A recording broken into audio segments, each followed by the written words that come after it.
But let's define that, though. Okay, so what is Castro? What is Hitler? The word that comes to my mind is force, right? That's what force is. Isn't that the real MO of those extreme, two? The most extreme type of force you could let's possibly unpack imagine. So what is the definition of dictatorship? Can you pull up, Tyler, the definition of dictatorship? Hopefully it hasn't changed to a sweetheart of a person who loves their people, and hopefully they've kept the definition. All right, let's see. What is the definition of dictator?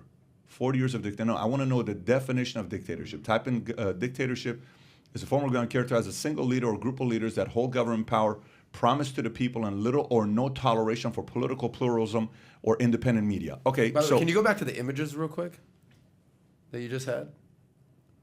I thought I saw something that... Is that George Bush and Obama as...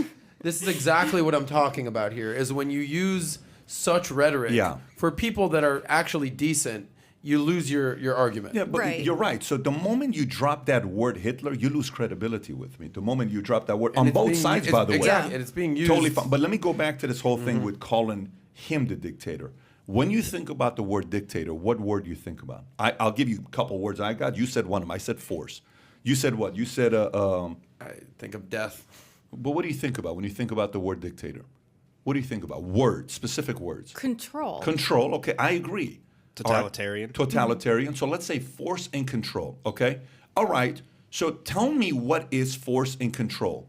Is force forcing everyone to take the vaccine? Is that force? Mandates. So isn't that a form of mandate? So if Nikki really needs to redefine what she means by that to understand. Now, she went through the military side, seeing like 22 different states. I understand what part she's going to. Yeah. But Florida, as much crap as people talk about Florida, the NBA playoffs was in Florida. Okay? The bubble. The bubble. Super Bowl. Super Bowl, Florida.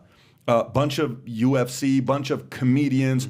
Comedians are moving Jake to Florida. Paul, Tampa, fights. Yeah, I mean, if you look at how many different... If Florida sucks as bad as it does, why do you keep doing events in Florida? Why don't you go to different places? Why is it that the number... You know what's the number one city in America for conventions? Do you know what's the number one... Orlando? Orlando's number one in America. Most people think it's Vegas. Believe it or not, Orlando's number one. Did you know that or no? I got to go to Orlando tomorrow. I'm in Orlando in 2 weeks for a convention. Orlando's number one for convention. So when you drop names like words like that, you got to be very careful because you lose credibility with the people in the middle that are somewhat reasonable. Well, what you're basically saying is like, okay, on the surface, it's ridiculous. Like the Hitler comments, the dictator comments. But then when you actually unpack it and really start throwing definitions out there and being like, okay, what is actually freedom? It's like, well, like Gerard always says, oh, free state of Florida. Love it. Free state of Florida. And then it just compels your argument even further. Right. I mean, what kind of dictator tells parents you get to choose if your kid wears a mask or gets a vaccine or not? Whereas in other states, the governor mandates one way, like that has to be done with no exceptions, or like they let local governments mandate it. And Governor DeSantis just said, no, everyone gets to assess their own risk, make the right decisions for their kids. Everyone is different, you know, and that's the opposite of what a real dictator would do. So if you enjoyed this little short segment from the podcast that we did, here's another short segment to watch. Or if you want to see the entire podcast, click over here. Take care, everybody. Bye-bye.